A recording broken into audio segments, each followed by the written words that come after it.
Nuestro último estudio que tuvimos fue el 22 de noviembre, luego tuvimos la reunión de oración. Voy a recapitular, digo, disculpen, ando ligeramente mormado, pero vamos a recapitular un poco, digamos, mormado, pero no lo suficiente para cancelar el estudio. Vamos a recapitular solo un poco para entrar en materia. Recuerden la verdad acerca del hombre, hemos visto muchos aspectos. Y algo muy importante de este estudio es que nos tiene que dar conciencia de cómo es el hombre natural delante de Dios. A veces nosotros nos hacemos idea porque vemos a una persona tranquila, que aparentemente no le hace daño a nadie, y decimos, no, este se va a ir al cielo. Esto pasa generalmente cuando una persona no tiene doctrina. Y nosotros precisamente para eso estamos aquí, porque todo lo que nosotros aprendamos nos va a servir para nosotros, pero además nos va a servir para cuando testifiquemos, que sepamos y no nos vayamos con la finta de que una persona puede ser salva sin Cristo. Entonces, teniendo conciencia de lo que ya como creyentes éramos antes, lo que Dios ha hecho en nosotros, ahorita estamos concentrados en lo que éramos antes. Entonces, vamos a solo recapitular un poco brevemente. El punto 4 que vimos la última vez dice, en las escrituras hay varias descripciones de la muerte espiritual del hombre que ilustran lo que significa estar muerto espiritualmente. Primera de Timoteo 5:6, pero el hombre que se entrega a los placeres viviendo está muerto. ¿Sí? Entonces, pero el hombre o la persona que se entrega a los placeres viviendo está muerto. Esto quiere decir muerto espiritual, no hay relación con Dios, no, nuestro espíritu está muerto. Por eso Jesús le dijo a Nicodemo, hay que nacer de nuevo. Entonces, el hombre es como un cadáver espiritual, físicamente vivo, pero espiritualmente muerto. Entonces, el hecho es que él está muerto a la realidad de Dios y su voluntad. Porque una persona dice, oye, ¿cómo dices que estoy muerto?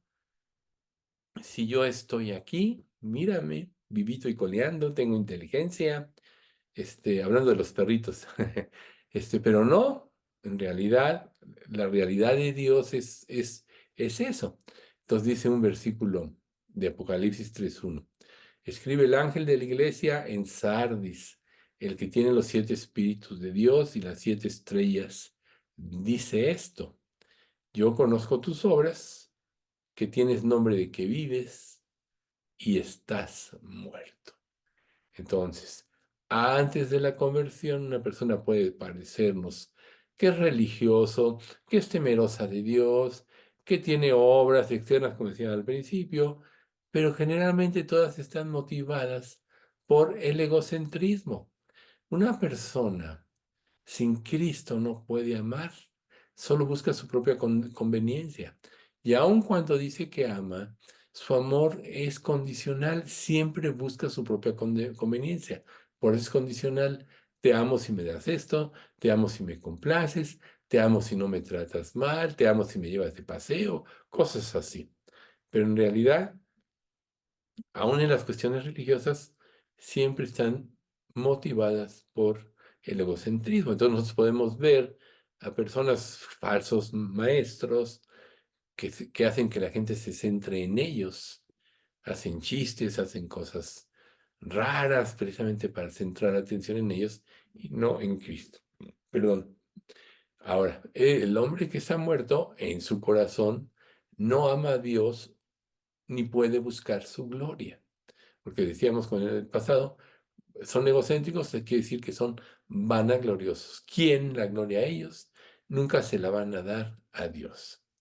Los hombres caídos tienen el corazón de piedra. Bueno, por eso en el nuevo nacimiento Jesús, Dios dice, le daré un corazón nuevo y quitaré de vuestra carne el corazón de piedra. Tienen un corazón de piedra. Una estatua de piedra es inanimada, invisible a toda forma de estímulo. Esos eran generalmente los ídolos de la antigüedad. Y ya vemos, tienen boca, mas no hablan, tienen oídos, mas no oyen, tienen ojos, mas no ven. Eso es precisamente el ser humano sin Dios también. No puede pellizcar, puede golpear una estatua, pero no responderá porque está muerta. Acuérdense de Elías con Baal, que dice, bueno, que se defienda a sí mismo. No, él no, perdón, no Elías con Baal, sino cuando los filisteos capturan el arca, cuando mueren los dos hijos de Elí, el sacerdote, que ya en esos tiempos estaba Samuel, como Dagón, el dios de ellos, cuando llevan el arca a su templo, primero se cayó, luego se postró, así es. O sea, pero el hombre no puede responder a estímulos porque está muerto. Entonces, dice un pasaje en Judas, estos son manchas en en vuestros ágapes, que comiendo impúdicamente con vosotros se apacientan a sí mismos. Nubes sin agua, llevadas para acá, de acá para allá por los vientos, árboles otoñales sin frutos, dos veces muertos y desarraigados. Así es el hombre sin Dios. Entonces, a veces es difícil encontrar una ilustración gráfica de la muerte espiritual del hombre, pero con estos pasajes más o menos nos podemos dar una idea. Luego, antes de su conversión, enfatizando, no hay vida espiritual. Esta vida se da cuando una persona se convierte, que es lo que dice Efesios 2:1. Y Él os dio vida a vosotros cuando estabais muertos en vuestros delitos y pecados. ¿Ven? Entonces, el siguiente de este punto 4, los hombres caídos participan en ritos religiosos, hacen obras religiosas que Dios considera como obras muertas. Entonces, esto nos lo dice Hebreos 6:1. Por tanto, dejando ya los rudimentos de la doctrina de Cristo, esos son los primeros para, vamos adelante a la perfección. ¿Por qué? Va uno siendo transformado, no echando otra vez el fundamento del arrepentimiento de obras muertas, de la fe en Dios. Hebreos 9:14, cuanto más la sangre de Cristo, el cual mediante el Espíritu Eterno se ofreció a sí mismo sin mancha a Dios, ahí está, limpiará vuestras conciencias de obras muertas para que sirváis al Dios vivo.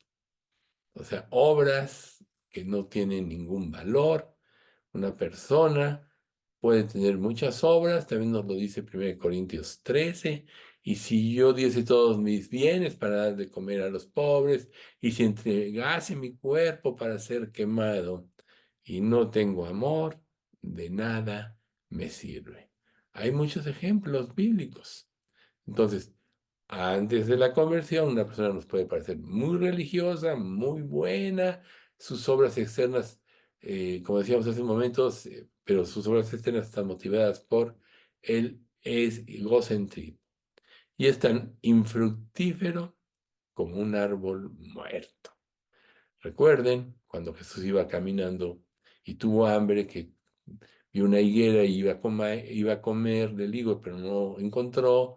Y dice, y viendo una higuera cerca del camino, vino a ella y no halló fruto en ella, sino hojas solamente, y le dijo, nunca jamás nazca de ti fruto.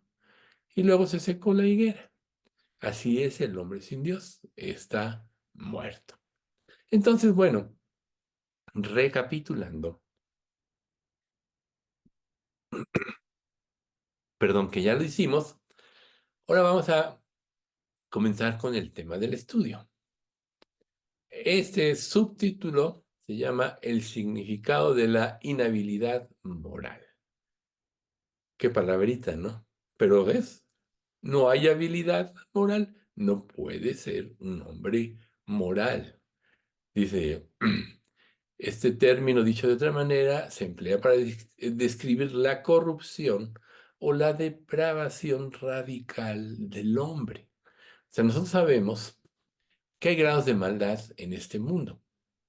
Así en el infierno también va a haber grados de castigo de acuerdo al mal que las personas hayan hecho, ¿sí? Entonces, Jesús mismo dijo que si hiciste pocas cosas malas, recibirás pocos azotes. Si hiciste muchas, recibirás muchos azotes. Ahorita no me acuerdo de ese pasaje, pero más o menos por ahí está. Entonces, nos vemos que el hombre, por más que quiera, no puede. Y ahorita, adentrándonos en este tiempo, vamos a ver por qué. Porque el hombre caído es incapaz de amar, es incapaz de obedecer, es incapaz de agradar a Dios. Recuerden que el sentido correcto del amor de Dios solo lo podemos nosotros percibir a través de el arrepentimiento y la fe, y el Espíritu Santo nos lo hace vivo cuando entra en nuestro corazón. Por eso entra la paz y muchas cosas.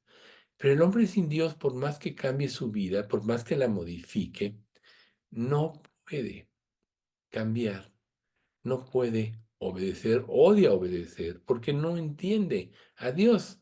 O sea, es algo contrario a lo que él es. Por ejemplo, cuando nosotros nos adentramos en esta doctrina de la inhabilidad moral, quizá podríamos preguntarnos, ¿cómo puede un hombre ser responsable ante Dios si no puede o no es capaz de obedecer los mandamientos?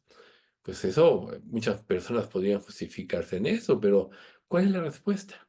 Si el hombre no amara ni obedeciera a Dios porque le faltan necesarias facultades mentales para hacerlo, fuera incapaz físicamente, entonces sería injusto.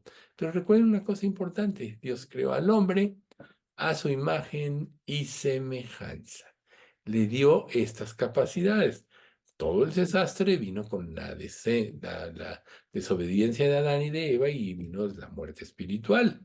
Pero Dios desde entonces, o desde, digo, diría, no desde entonces, sino desde antes de la fundación del mundo, ya había planeado cómo serían las cosas porque Él quería que tuviéramos más allá de una relación de criatura-creador, sino una relación familiar de padre-hijos. Recuerden que hijo es el primogénito de los muertos y Dios nos hizo a nosotros, los que nos convertimos, los que nos arrepentimos y creemos, coherederos con Cristo. Pero al llamarnos hijos, nos hace parte de la familia de Dios. Y no sé si alguna vez habían meditado en esto, pero ¿cuál es la garantía de que somos hijos?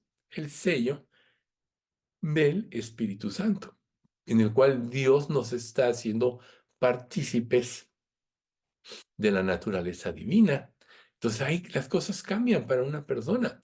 Por eso es que una persona que se dice cristiana y no cambia, está muerta, solo es religiosa, solo empezó a tomar un rumbo que nunca va a poder cumplir porque ni ama a Dios ni quiere obedecerlo.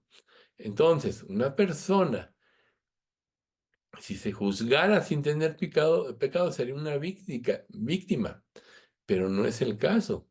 La imposibilidad o inhabilidad del hombre para ser una persona moral brota de su hostilidad hacia Dios.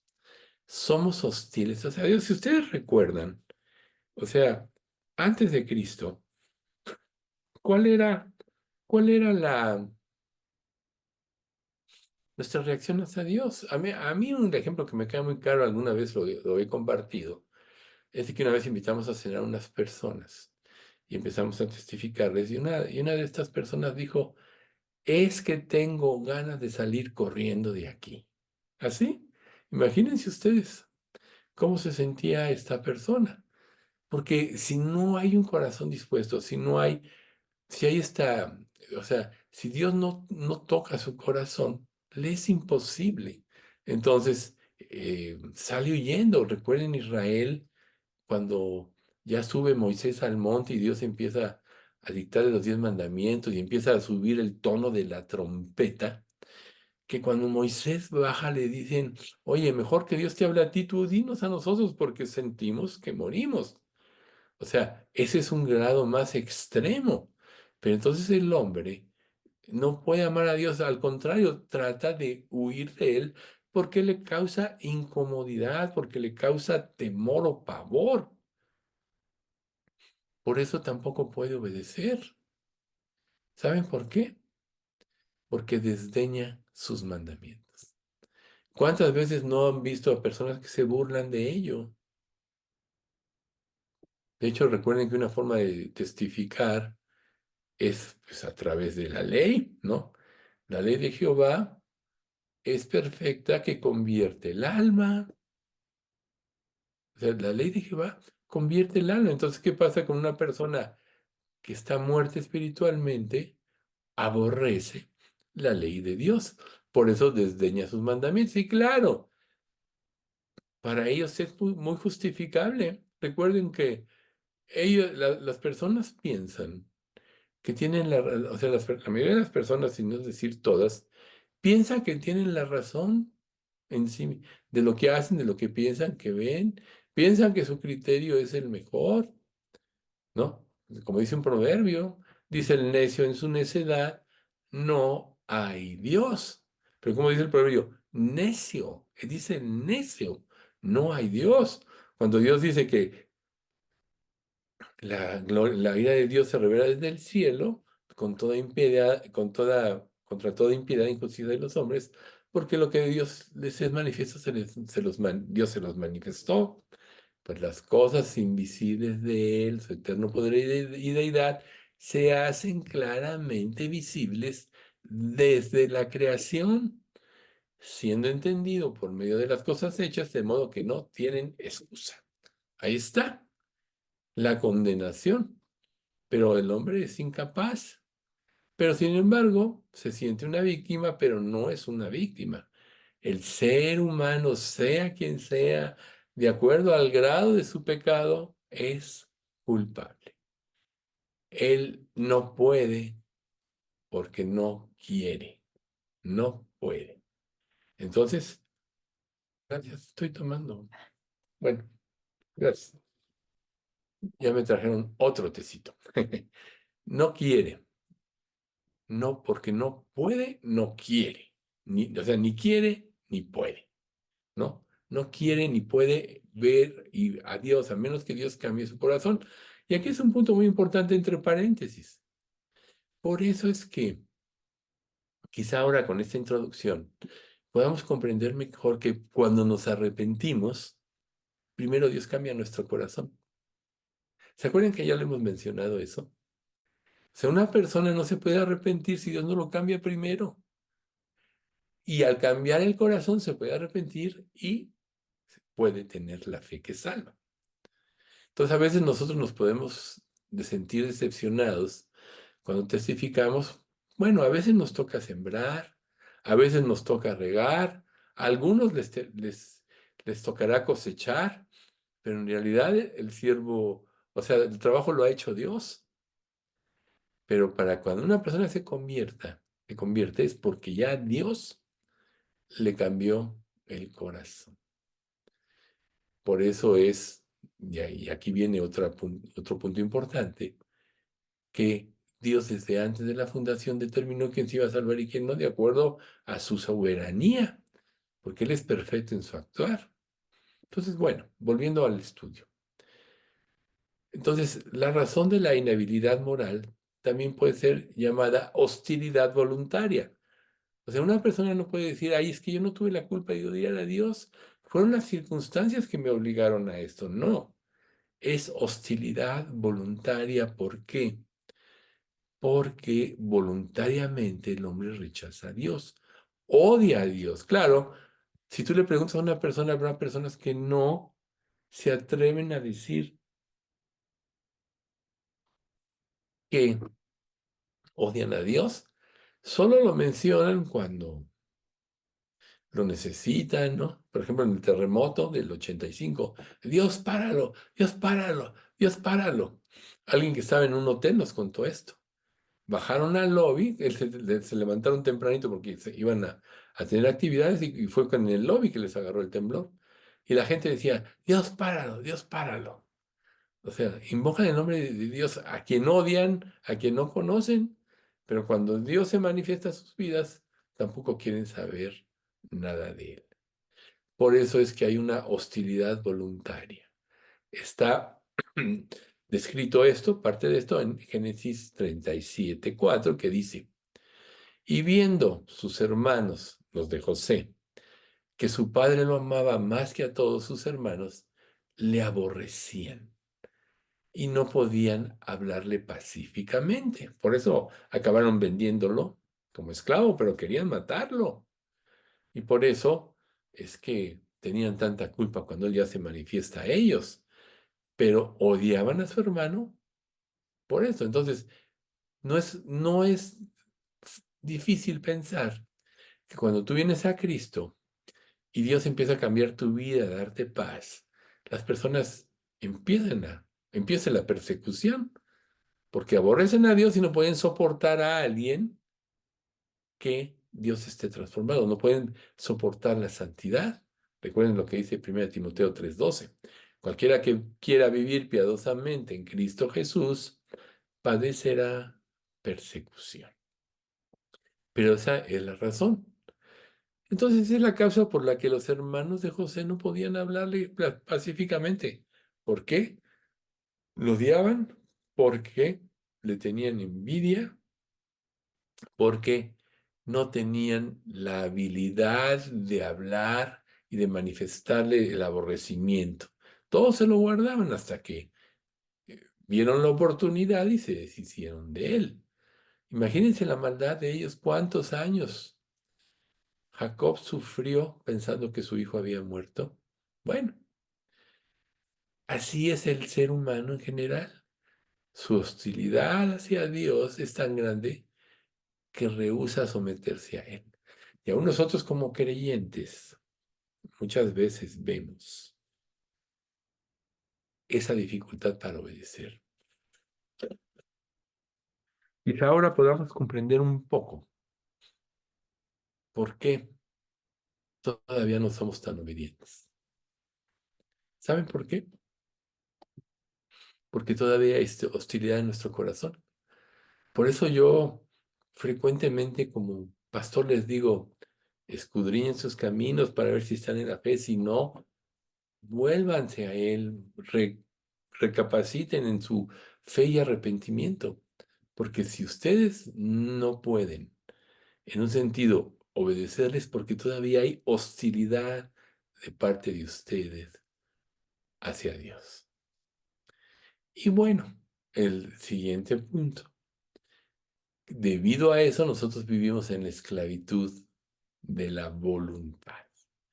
O sea, esta precisamente voluntad del hombre es una expresión de su naturaleza. Dios nos dio el libre albedrío. Dios nos dio a todos la capacidad de decidir. Si una persona, por ejemplo, Adán y Eva, antes de haber pecado, que no tenían tenían una naturaleza pura, podrían haberse sometido a la voluntad de Dios. Sin embargo, ¿qué sucedió?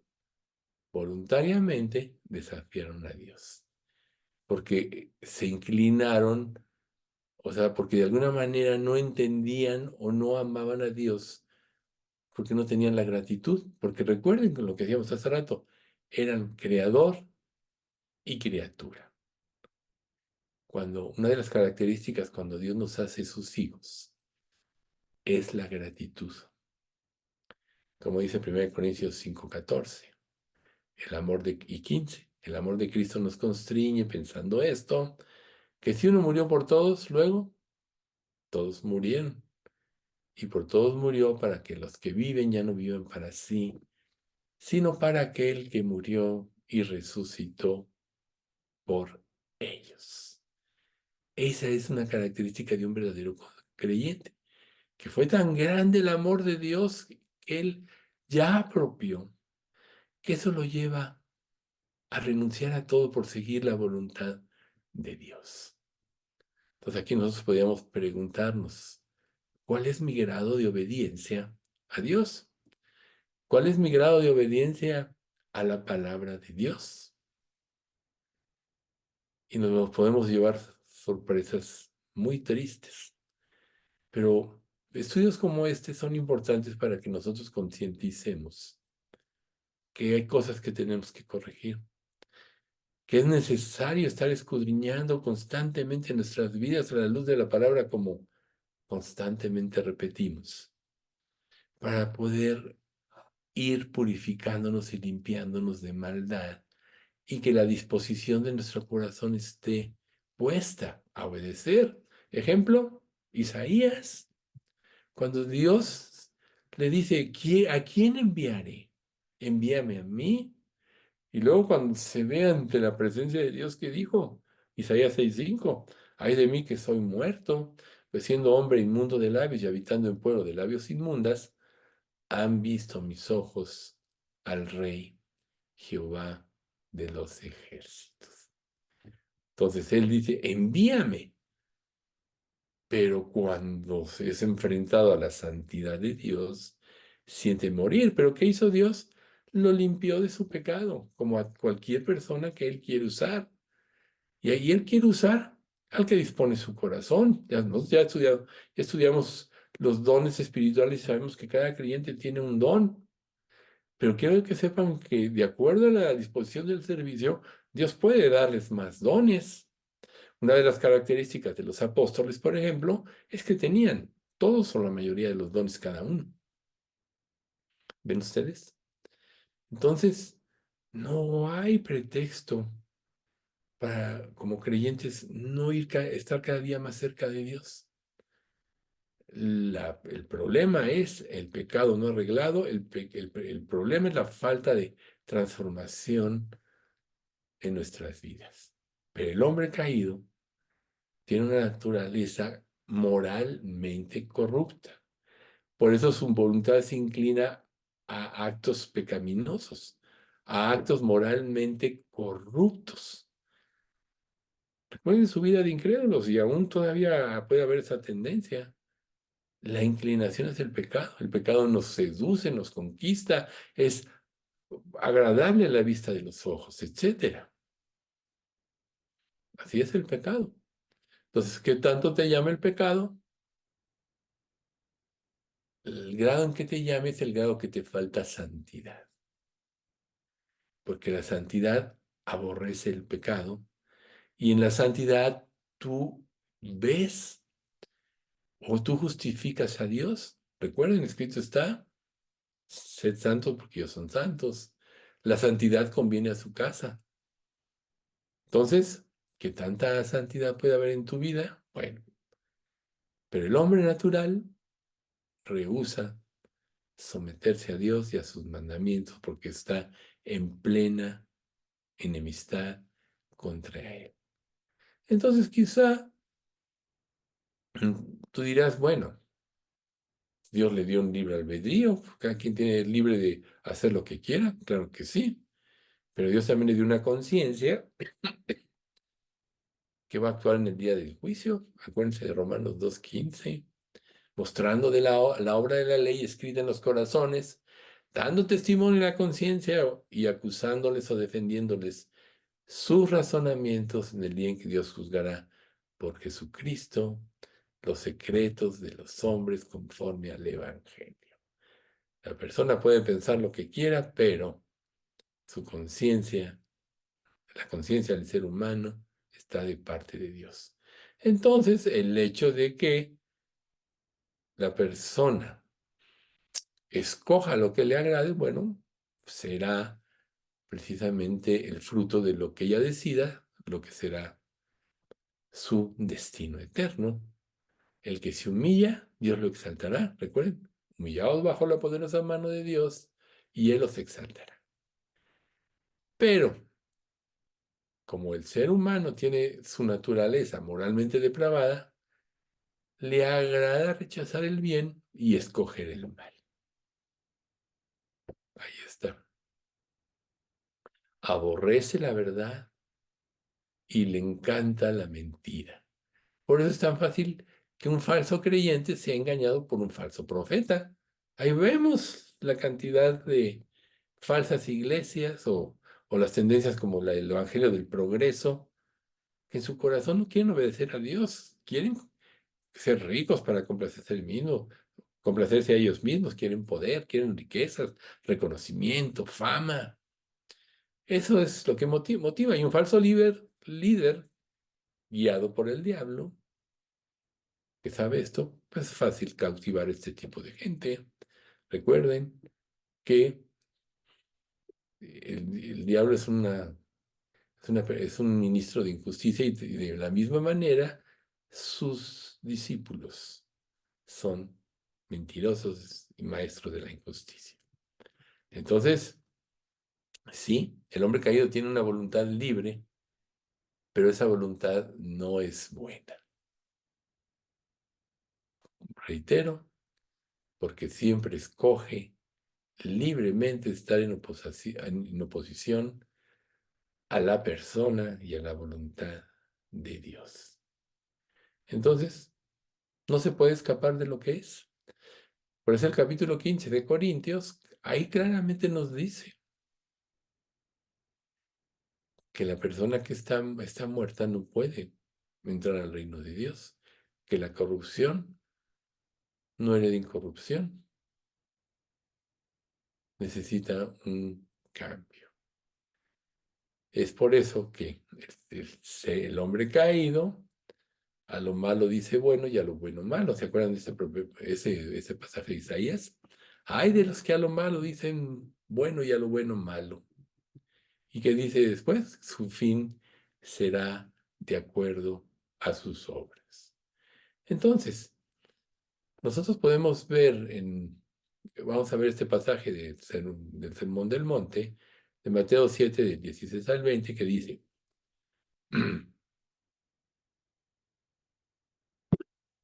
puedes identificarlos por su fruto, es decir, por la manera en que se comportan. Esta es la versión NTV.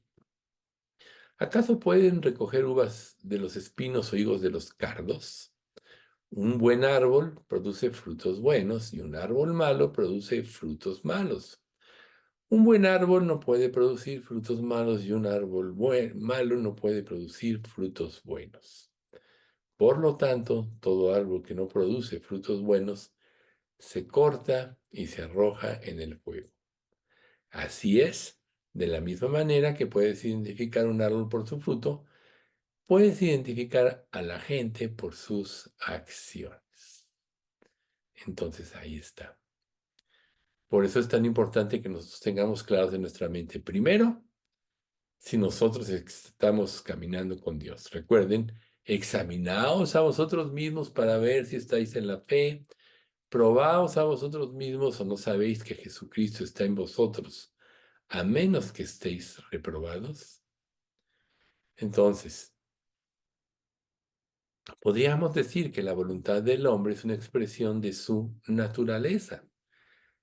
Veamos pasaje por pasaje, versículo por versículo de lo que ahorita vimos. Por sus frutos los conoceréis. ¿Acaso se recogen uvas de los espinos o higos de los abrojos? Entonces, se identifica la naturaleza del árbol por el fruto que lleva. Yo ya he comentado en otras ocasiones que el árbol bueno es Jesucristo. Es el hombre perfecto. Es quien siempre obedeció y cumple a Dios. El ser humano es el árbol malo a menos que Dios lo regenere, le dé una nueva naturaleza. Entonces, la verdadera naturaleza o el carácter de un ser humano se revela no por lo que confiesa, sino por lo que hace. Y aquí entra, por ejemplo, el arrepentimiento.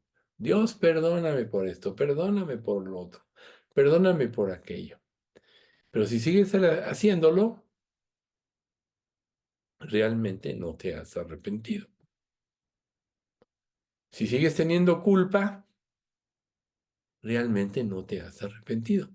Porque cuando hay un verdadero arrepentimiento, no nada más hay liberación, sino hay un cambio de mente en el cual sabemos que eso ya pasó, ya quedó atrás, ya no somos así. Y luego el 17 y 18, ¿no? Así, todo árbol da buenos frutos, pero el árbol malo da frutos malos. No puede el buen árbol dar malos frutos, ni el árbol malo dar frutos buenos. Entonces, si ustedes ven aquí hay una relación directa e innegable entre la naturaleza de de un árbol y el fruto que lleva. Entonces, el hombre natural no puede dar fruto verdadero porque está muerto. El Hijo de Dios puede dar fruto verdadero si es obediente a Dios y sigue sus caminos. Efesios 2:10, recuerden que dice, porque somos hechura suya, creados en Cristo Jesús para buenas obras, las cuales Dios preparó de antemano para que anduviésemos en ellas. Recuerden ustedes que estas buenas obras fueron creadas desde la fundación del mundo y solo las vamos a poder cumplir una vez que nos convertimos y en la medida que seamos obedientes. De ahí las varias parábolas de las minas, etcétera, ¿no? Uno no produjo, otro produjo 5 y otro 10 veces más. De acuerdo a la entrega, de acuerdo a la disposición del corazón, se podrá llevar fruto. Pero el hombre natural no puede llevar fruto porque es un árbol muerto. Volvamos a la higuera, nunca jamás salga fruto de ti. Y se secó. Jamás lo pudo producir, pero no había producido, claro. Esta parábola tiene otros sentidos, pero para este ejemplo es importante, es ilustrativa, ¿no? O sea, el árbol muerto no puede dar fruto. Entonces, se puede decir lo mismo de una naturaleza de un ser humano y sus obras. Una naturaleza corrupta no puede, solo puede producir obras corruptas. ¿Ven ustedes? Por eso es por sus frutos lo conoceréis, o como sigue el versículo 19. Todo árbol que no da buen fruto es cortado y echado en el fuego. Y entonces volvemos al 20. Así que por sus frutos los conoceréis. Entonces ahí vemos con mucha claridad cómo el ser humano está muerto, no puede producir fruto. Y el aparente fruto no es más que una mentira. Está lleno de falsedades e hipocresía. Para un creyente ya renacido sí puede producir fruto, pero si no va en un camino de santificación creciente, no va a producir el buen fruto, no va a producir. ¿Por qué? Porque no se está sometiendo a Dios. Entonces volvemos al cuestionamiento.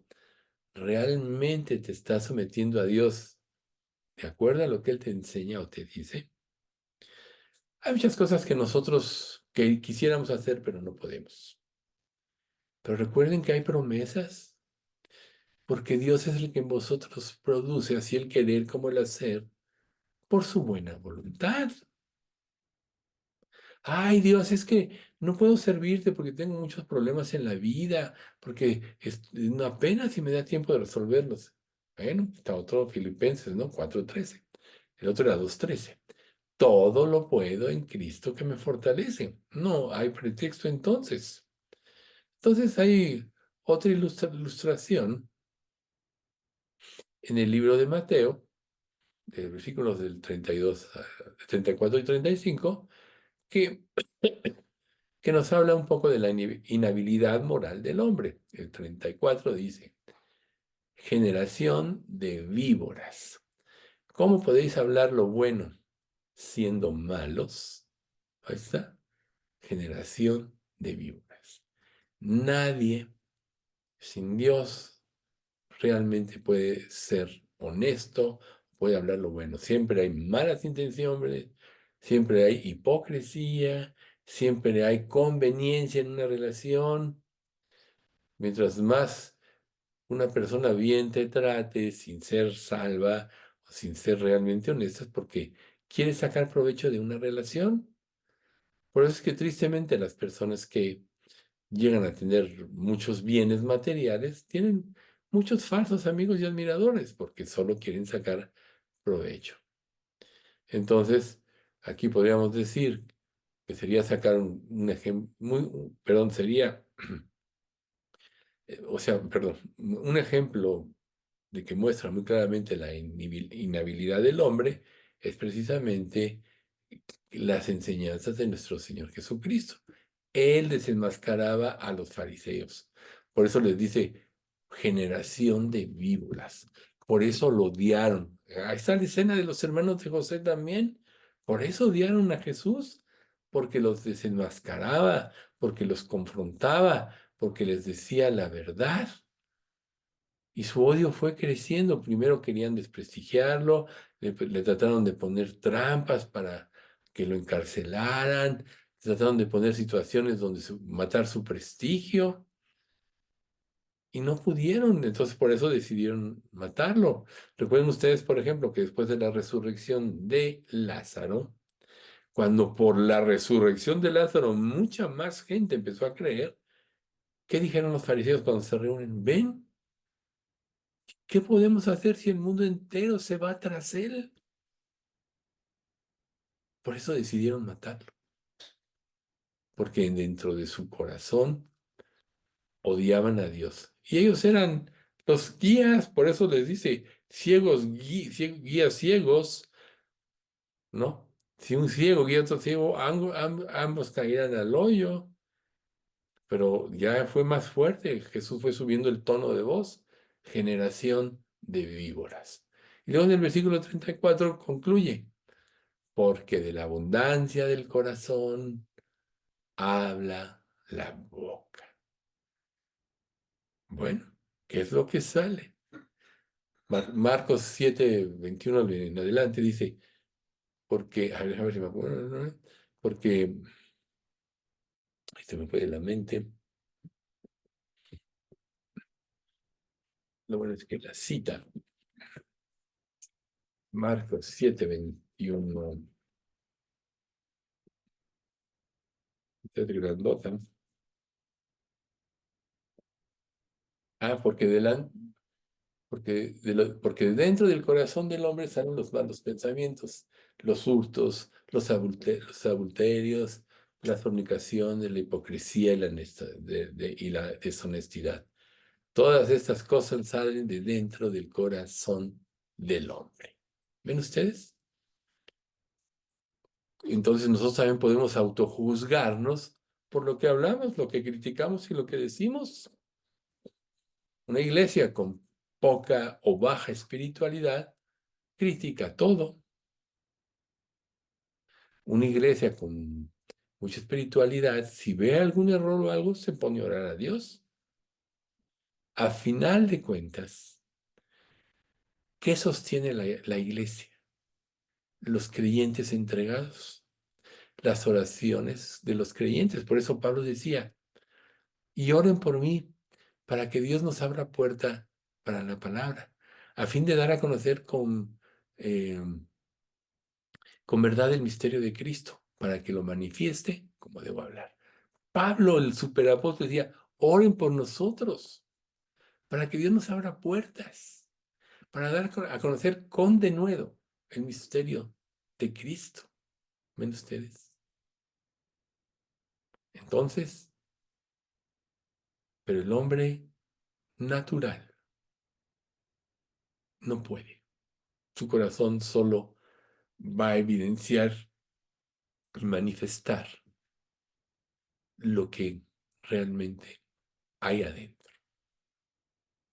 Entonces, las escrituras nos hacen ver que siempre hay una relación directa entre el corazón o naturaleza de un hombre y sus palabras y obras. Por eso es, por sus frutos los conoceréis. ¿Ven ustedes? Todo esto debe abrirnos mucha luz en nuestro trato con los incrédulos. Pero recuerden, ¿quieres servir a Dios? Primeramente tienes que ser transformado. Tienes que dejar atrás las cosas de este mundo que son como cadenas con, con boyas que nos impiden, nos roban la libertad en Cristo. O sea, Jesús en Juan 8:34 decía, de cierto os digo, todo aquel que hace pecado, esclavo es del pecado. Muchas personas no pueden servir a Cristo con libertad porque todavía hay muchos pecados no arreglados en sus vidas y son esclavos de pecados. Le prometen a Dios cosas, aunque no le digan a nadie, ponen cosas en su corazón que no cumplen. ¿Cuántas veces no en un momento determinado te has dicho, voy a hacer esto para Dios, lo otro, aquello, y a la hora de la hora no lo cumples? ¿Qué quiere decir esto? Que no hay un compromiso verdadero de tu parte con Dios. ¿Recuerdan en la antigüedad?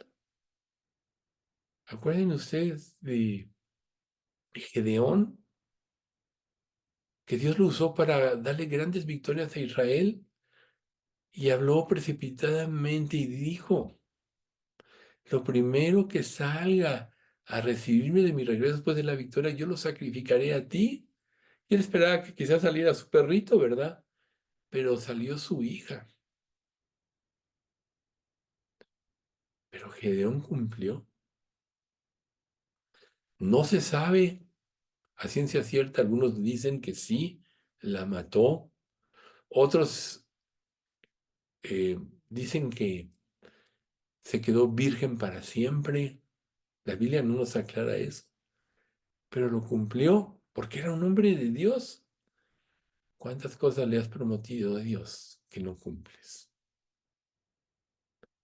Por eso en el libro de Eclesiastés, la Escritura nos dice, mejor es que no prometas y no que prometas y no cumples. Y no hablo de promesas que tú externes ante otras, sino cosas que en, tú y Dios acordaron o que tú acordaste con Dios en tu corazón. Cumple lo que prometes. El hombre natural, lo vemos nosotros en los gobiernos, cuando son candidatos, se prometen muchas cosas. Cuando llegan al poder, hacen lo que quieren. Todos fueron falsedades y mentiras. Este último gobierno, voy a combatir el narcotráfico, ¿Y qué? Ahora ya se sabe, por las últimas declaraciones de la DEA y de la alcaldía de Nueva York, que tristemente nuestro presidente está coludido con el narcotráfico. Y él decía, lo voy a combatir. Hoy ha habido, según las estadísticas, más asesinatos que nunca, etcétera. Pero así es el hombre natural.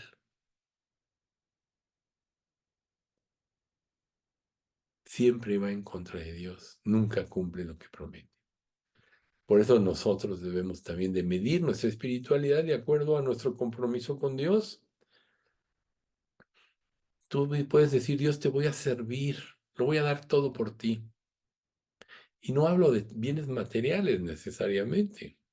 Hablo de tu tiempo, de tu energía, de tus intereses verdaderos.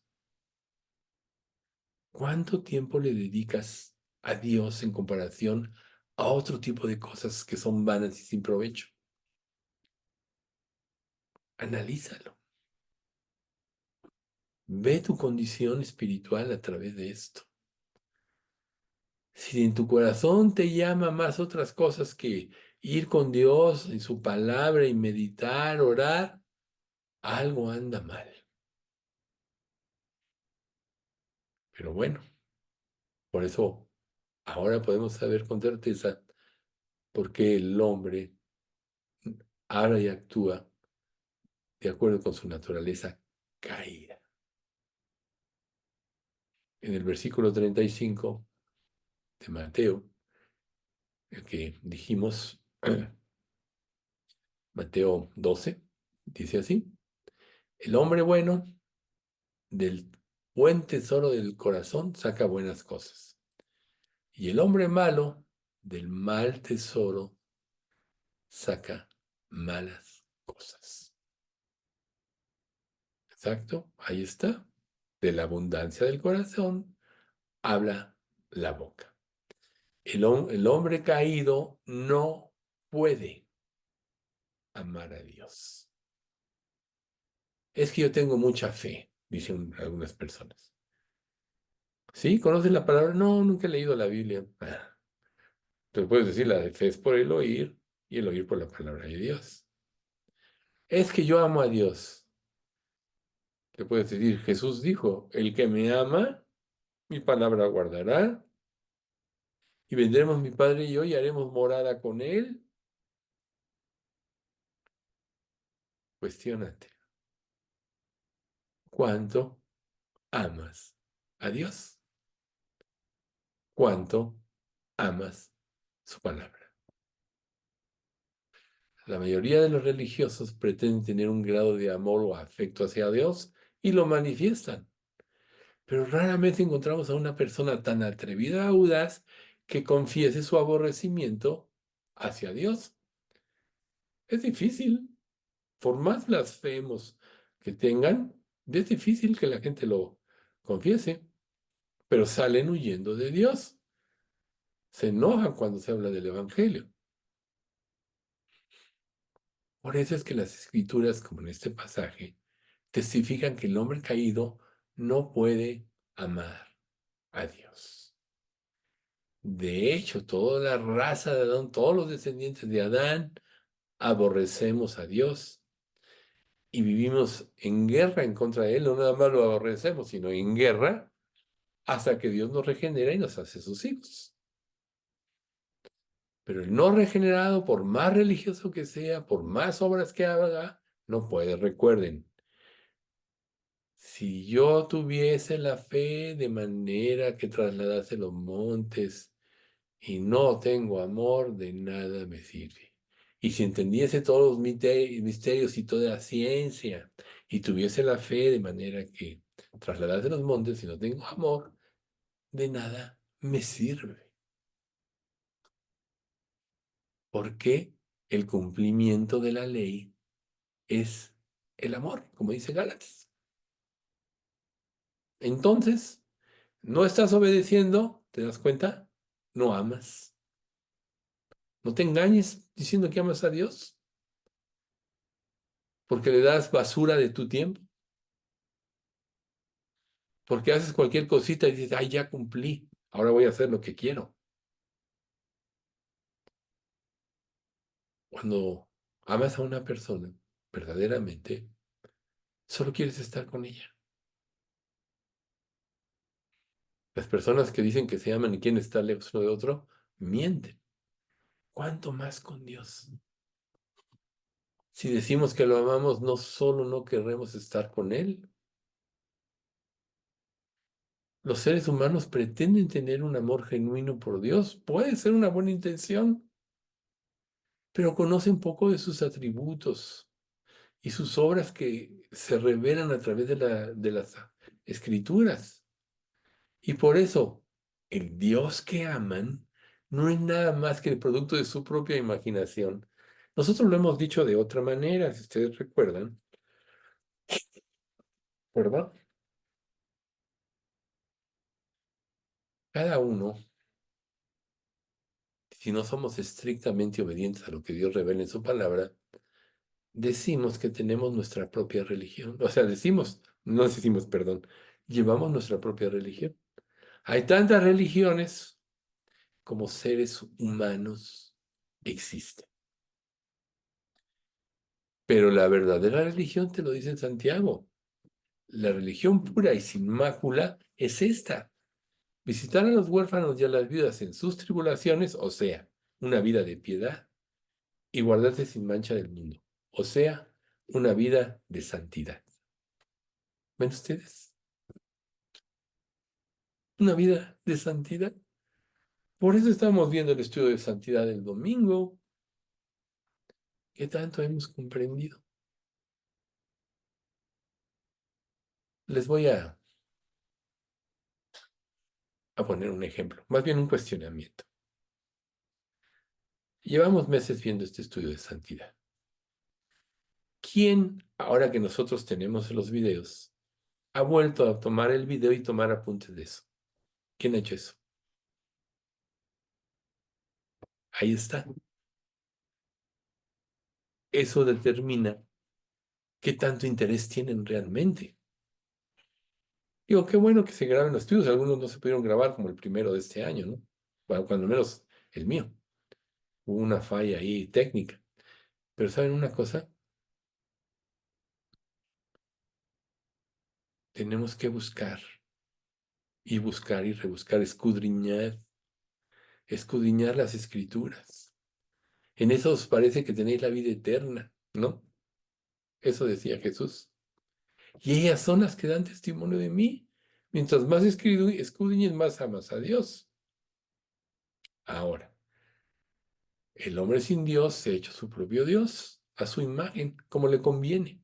Y cuando se le empieza a revelar a un Dios, al Dios verdadero, volvemos al punto, con sus atributos, los atributos de Dios revelan al Dios verdadero, entonces salen huyendo, no les conviene ese Dios.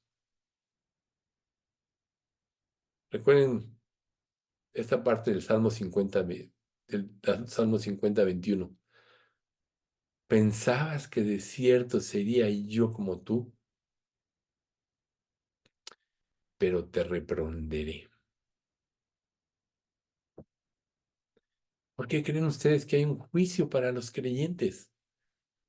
Hay un juicio para el pecador que bueno, lo lleva al infierno, pero hay un juicio para los creyentes.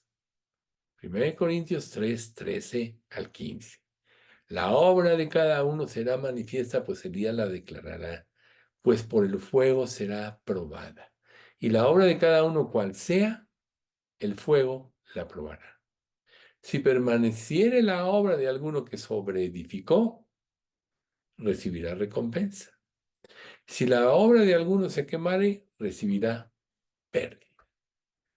Si bien él mismo será salvo, aunque así como por fuego. Ahí está el juicio de las obras.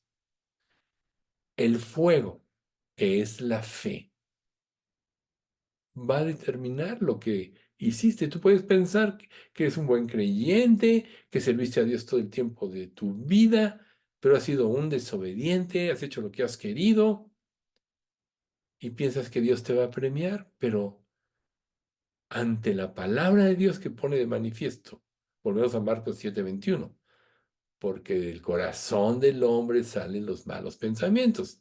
O sea, lo, lo que hay en tu corazón de lo que se manifiesta, bueno. Entonces, bueno, volvemos a los incrédulos. Tienen su propia religión, tienen su propio Dios, pretenden amar a Dios, pero si investigaran las Escrituras, si se pudieran escudriñar la Biblia, la palabra de Dios, sin duda encontrarían un Dios muy, muy diferente de sus afectos, sin duda. Entonces, si estudiaran los atributos de Dios, tales como la santidad, la justicia, la soberanía, la ira, probablemente responderían con disgusto y dirían, mi Dios no es así. Yo nunca podría amar a un Dios como Él. Rápidamente veríamos o veremos hombres caídos que cuando se enfrentan al verdadero Dios, se vuelven más religiosos, lo que tú quieras, pero no se convierten, pero aumenta su hostilidad hacia Dios. ¿Cuál es la razón de esta reacción tan adversa? Reitero, tiene que ver con lo que verdaderamente hay en el corazón del ser humano y con su misma naturaleza. Si el ser humano fuera por naturaleza santo, ¿saben ustedes? Santo y justo, sería fácil poder amar a Dios, a un Dios santo y justo, y gozarse en una relación con Él y disfrutar, saborear y paladear sus leyes. Pero tristemente, el hombre por su naturaleza es depravado y corrupto. Por eso no puede. Aquí le vamos a dejar. Vamos a dar gracias. Alex, ¿quieres dar gracias, por favor?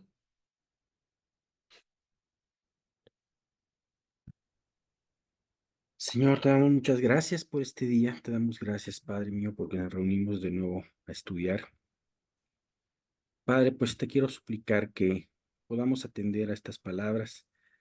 Y lo más importante, Padre mío, permite que podamos ser honestos con nosotros mismos, buscarte a ti en lo íntimo, ser honestos, Padre mío, ante la luz que tú reflejes en estos estudios y que tú reflejes también, Padre mío, en nuestra lectura. Y de esta manera ir trabajando, Señor, ir, ir creciendo, Señor, delante de ti. No permitas que nos estanquemos, oh Dios. Y Padre, pues gracias, es el primer estudio del año que tenemos. Te queremos pedir que tú permitas que podamos seguir reuniéndonos, que podamos seguir teniendo esta libertad. Y de una manera muy especial te seguimos recordando el país, Padre mío, para que verdaderamente tú vayas guiando. Sabemos que el presidente o la presidenta que vaya a salir es conforme a tu voluntad. Te queremos pedir, Dios, que en base a tu plan, eh, tú, tú muevas las cosas, Dios, de tal manera que salga la persona que es de ti, Señor. Yo te quiero pedir por esto. Guárdanos, Señor, de aquí al domingo. Permite que pues podamos prepararnos bien para el estudio, Señor. Guía a Miguel y guíame a mí, Señor, en lo que vayamos a comentar. Y todo esto te lo pido en el nombre de tu Hijo Jesús. Amén.